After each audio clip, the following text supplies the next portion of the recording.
Sukses bukan hanya bicara soal materi dan status sosial, tapi sukses adalah saat di mana kita dapat melewati tantangan atau permasalahan dalam hidup. Dan ketika kita menghadapi tantangan tersebut, kita dapat memberikan manfaat buat orang banyak.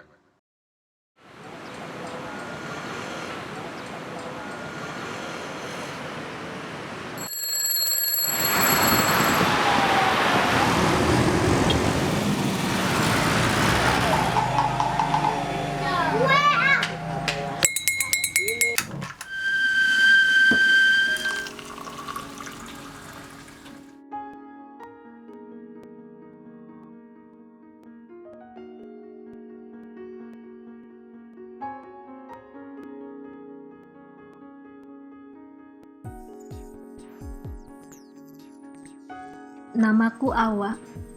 Aku putri tertua dari 2 bersaudara. Itu tadi ayahku. Dia lagi antar adikku semata wayang. Namanya Nabila. Ayahku seorang tukang ojek. Dia selalu mangkal di perempatan jalan di Ponorogo dekat kantor KPU. Minggu lalu aku baru saja menikah. Pestanya sederhana namun meriah. Terima kasih ayah, mama.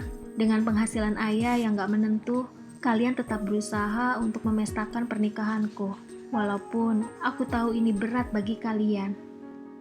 Subhanallah. Ayah punya beberapa pelanggan tetap. Hubungan mereka udah kayak teman dekat aja. Aku suka tanya, kenapa sih mereka senang diantar oleh ayah? Padahal banyak tukang ojek yang lain. Dia cuma bilang, jadi orang tuh harus semangat, kerja keras, selalu berdoa, dan jangan lupa silaturahmi, dan jangan menyakiti perasaan orang lain. Emang sih, gak pernah aku lihat ayah mengeluh. Bahkan dalam kesulitannya, dia tetap berusaha berjuang buat keluarganya. Termasuk ketika ada satu peristiwa yang gak akan pernah bisa dilupakan oleh kami. Sekitar 4 tahun lalu, adikku sakit keras. Badannya panas tinggi.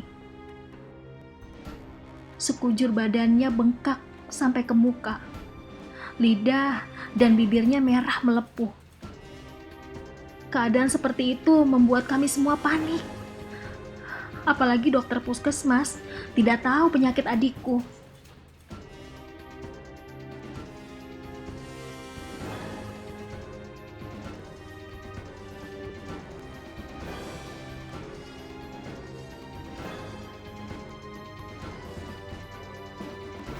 Kami bawa ia ke rumah sakit.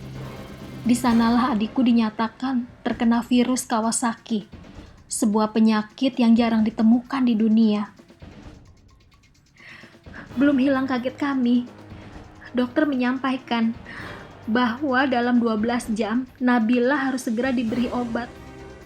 Bila tidak, Nabila tidak akan tertolong. Dan yang membuat kami tersentak, harga obat itu 50 juta, belum termasuk dokter, lab, dan juga perawatan.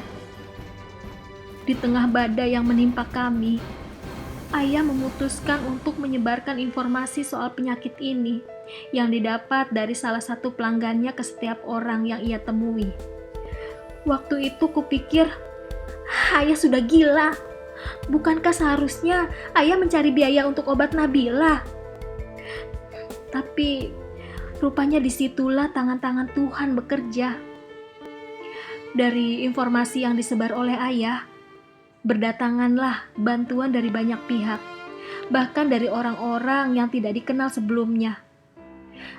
Ajaibnya lagi, jam 2 dini hari setelah ia menyebarkan informasi ini, suster membangunkan kami. Dia bilang, bangun pak, Nabila akan diberi obat. Kami jadi bingung. Tapi suster hanya bilang ada yayasan yang membantu membelikan obat Nabila. Ya Allah, rupanya inilah buah dari silaturahmi yang ayah selalu katakan. Jadilah orang yang selalu semangat, kerja keras, selalu berdoa. Jangan lupa silaturahmi dan jangan menyakiti perasaan orang lain. Oh ya Allah, ya Tuhanku, berikanlah kesehatan buat ayah dan mama. agar mereka bisa tetap menafkahi keluarganya. Dan berikanlah rezeki yang cukup buat orang-orang di sekitar kami. Dan berikanlah kemudahan bagi orang-orang yang suka menolong orang lain. Amin.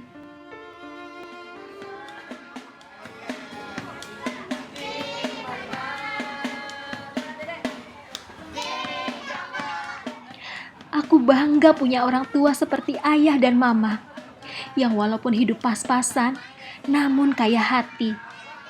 Semoga perjalanan hidup kami ini menjadi titik tumbuh bagi kami dan untuk orang banyak.